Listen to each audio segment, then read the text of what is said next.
friends, welcome to Madras Samayal. இன்னைக்கு நம்ம Madras Samayalல Ela Ada எப்படி பண்றதுன்னு பார்க்கலாம். இதோட வெளி மாவு வந்து அவ்வளவு நல்லா சாஃப்ட்டா இருக்கும். அதே நேரம் உள்ள இருக்க கூடிய அந்த பூர்ணம் நல்ல ஜூசியா ரெண்டையும் சேர்த்து சாப்பிடும்போது அப்படியே வாயில வச்சதும் கரஞ்சு போயிடும். அந்த அளவுக்கு சூப்பரா இருக்கும். இப்போ இது பண்றதுக்கு ஃபர்ஸ்ட் வந்து நம்ம உள்ள வைக்க கூடிய அந்த ஸ்டஃபிங் தயார் பண்ணனும். அது வந்து வெறும் தேங்காய் நம்ம பண்றதுனாலும் பண்ணலாம். ஆனா தேங்காய்க்கு கூட கொஞ்சம் பாசிப்பருப்பு சேர்த்து பாருங்க. அது டேஸ்ட் வந்து இன்னும் ரொம்ப நல்லா இருக்கும். ஏனா பாசிப்பருப்பு, தேங்காய், வெல்லம் மூணும் சேர்ந்தாலே ஒரு சூப்பரான காம்பினேஷன். அதனால கண்டிப்பா பாசிப்பருப்பு சேர்த்து பண்ணுங்க. இன்னும் ரொம்ப நல்லா இருக்கும். ஃபர்ஸ்ட் வந்து நம்ம இந்த பாசிப்பருப்பு வேக வைக்கணும். அதுக்கு ஒரு குக்கர்ல 2 டேபிள் ஸ்பூன் அளவுக்கு பாசிப்பருப்பு எடுத்துர்க்கேன். அதை உள்ள சேர்த்துட்டு ஒரு வாட்டி அலசிட்டு இது கூடவே ஒரு 1/2 கப் தண்ணி சேர்த்து குக்கரை மூடி வச்சிட்டு இதில் ஆவி வந்ததுக்கு அப்புறமா ஒரு விசில் வேக வச்சு எடுத்துக்கோங்க. இப்போ பார்த்தோம் அப்படின்னா நம்மளோட பாசிப்பருப்பு நல்லா வெந்து சூப்பராக வந்திருக்கு, நல்லா சாஃப்டாக வந்திருக்கு. இப்போ நம்ம வந்து அந்த இனிப்பு ஸ்டஃபிங் தயார் பண்ணிடலாம். அதுக்கு ஒரு பாத்திரத்தில் 1 கப் நாட்டு சர்க்கரை எடுத்திருக்கேன். இது வந்து 150 கிராம். அப்படி இல்லைனா நம்ம வந்து வெல்லத்தை நல்லா சின்ன சின்னதாக துருவியும் சேர்த்துக்கலாம். இது கூடவே கொஞ்சமாக தண்ணி, ஒரு 2 டேபிள் ஸ்பூன் போல் தண்ணி சேர்த்துக்கோங்க.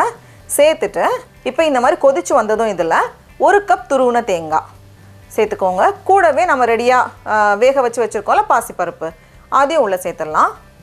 நம்ம நல்லா கலந்துட்டு இது வந்து கொஞ்சம் நேரம் வேகட்டும். இப்போ வந்து கொஞ்சம் தண்ணியாக இருக்கிற மாதிரி இருக்குது, கொஞ்சம் கெட்டியாக வரணும். இப்போ பார்த்தோம் அப்படின்னா பாசிப்பருப்பு, வெல்லம், தேங்காயெல்லாம் சேர்ந்து நல்லா சூப்பராக வெந்து வந்திருக்கு. ரொம்ப இறுகிற வேண்டாம். ரொம்ப இறுக்கமாக இருந்துச்சு அப்படின்னா நமக்கு வந்து அந்த ஸ்டஃபிங் வந்து நல்லா சாஃப்டாக ஜூஸியாக இருக்காது. அதனால் இந்த ஸ்டேஜ் கரெக்டாக இருக்கும். நான் ஆறுனதுக்கப்புறம் இன்னும் கொஞ்சம் கூட கெட்டியாகும். இப்போ இதில் ஒரு 2 டீஸ்பூன் அளவுக்கு நெய் சேர்த்துக்கோங்க, நல்லா வாசனையாக இருக்கும். அப்புறமா கொஞ்சம் ஃப்ரெஷ்ஷாக இடித்த ஏலக்காய், கண்டிப்பாக ஃப்ரெஷ்ஷாக இடித்து சேர்த்துக்கோங்க. அப்போ தான் வந்து வாசனை இன்னும் தூக்கலாக இருக்கும். எல்லாத்தையும் சேர்த்துட்டு நம்ம கலந்துட்டு ஸ்டவ் ஆஃப் பண்ணிட வேண்டியது தான். அவ்வளோதான், உள்ளே வைக்கக்கூடிய ஸ்டஃபிங் ரெடியாக இருக்குது. இப்போ அடுத்தது நம்ம வந்து வெளி மாவு தயார் பண்ணணும்.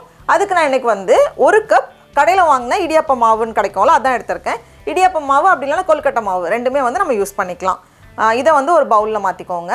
1 கப் இடியாப்ப மாவு கூடவே ஒரு 1/4 டீஸ்பூன் உப்பு, 2 டீஸ்பூன் அளவுக்கு எண்ணெய் எல்லாத்தையும் சேர்த்துட்டு இதில் வந்து சுடு தண்ணி சேர்த்து தான் நம்ம வந்து மிக்ஸ் பண்ணணும். நல்லா கொதிக்க வச்ச தண்ணி இங்கே இருக்குது, அதை வந்து அப்படி கொஞ்சம் கொஞ்சமாக சேர்த்துட்டு நல்லா சாஃப்டான மாவு பதத்துக்கு நம்ம கலந்து வைக்கணும். இது வந்து எப்படி சொல்கிறது, ரொம்ப சாஃப்டாக இருக்கணும். அப்போ தான் வந்து நமக்கு செஞ்சு முடித்ததுக்கப்புறமும் ஒரு தின்னான ஒரு லேயராக இருக்கும். வாயில் வச்சுட்டு அப்படி கரைஞ்சி போயிடும். அதனால பாருங்கள் நான் எவ்வளோ தண்ணி சேர்த்துருக்கேன்னு.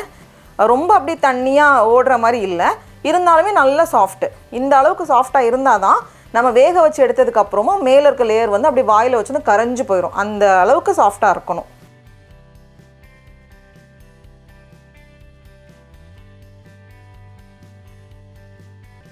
இப்போ ஒரு 5 நிமிஷம் நான் அப்படியே வச்சுருந்தேன். இதில் வந்து நமக்கு 7 பெரிய சைஸ் இலை அடை கிடைக்கும் நமக்கு.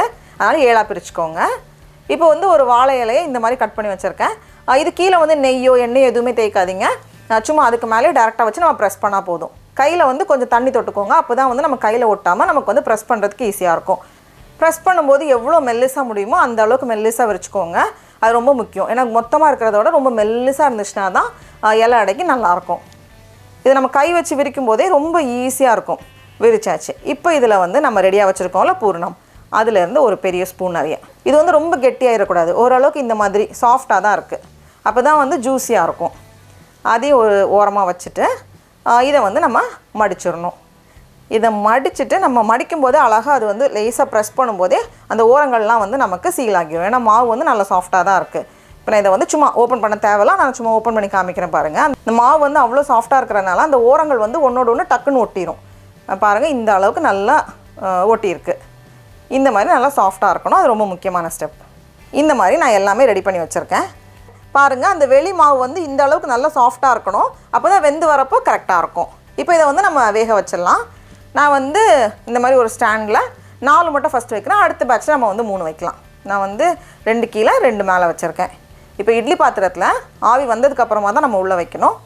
உள்ளே வச்சுட்டு 10 நிமிஷம் வேக வச்சுக்கோங்க. 10லேருந்து 12 நிமிஷம் போல் இருக்கட்டும். இப்போ 10 நிமிஷத்துக்கு அப்புறமா நம்ம ஓப்பன் பண்ணி பார்க்குறப்போ பாருங்கள், எல்லாமே நல்லா சூப்பராக வெந்து வந்திருக்கு. அந்த இலையோட வாசனை நல்லா வருது.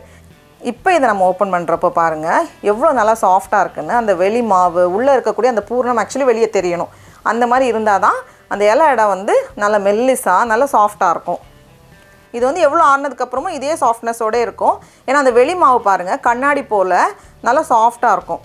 இந்த அளவுக்கு மெல்லிசாவும் இருக்கணும், மாவுமே வந்து நம்ம கொஞ்சம் தண்ணியாக கரைச்சி வைக்கணும். ரெண்டுமே வந்து ரொம்ப முக்கியமான ஸ்டெப். உள்ளே பாருங்கள் எவ்வளோ ஜூஸியாக இருக்குன்னு. டடா, நம்மளோட இலை அடையெல்லாம் ரொம்ப சூப்பராக ரெடியாக இருக்குது. இது வந்து எவ்வளோ ஆறுனதுக்கப்புறமும் இதே சாஃப்ட்னஸ் அப்படியே மெயின்டைன் பண்ணோம். இப்போ நம்ம டேஸ்ட் பண்ணி பார்க்கலாமா? ஆஹா, அந்த பாசிப்பருப்பும் டேஸ்ட்டுக்கு வந்து அவ்வளோ கான்ட்ரிபியூட் பண்ணும். நீங்களும் கண்டிப்பாக இந்த ரெசிபியை வீட்டில் செஞ்சு பாருங்கள். உங்களுக்கு இந்த வீடியோ பிடிச்சிருந்துச்சுன்னா மெட்ராஸ் சமையலுக்கு சப்ஸ்கிரைப் பண்ணுங்கள். நாவின் சுவையரம்புகள் மலரட்டும்.